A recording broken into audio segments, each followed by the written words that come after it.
Right YouTube, today I'm going to fit this splitter.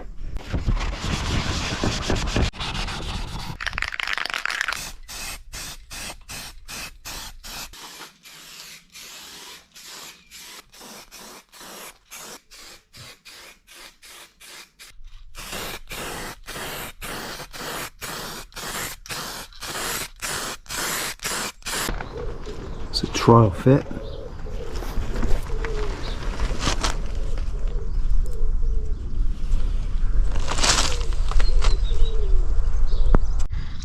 So I drilled a hole. I'm using one of these self-tappers, which I must have got off one of the MR2s. Holding up with a ball. It's working.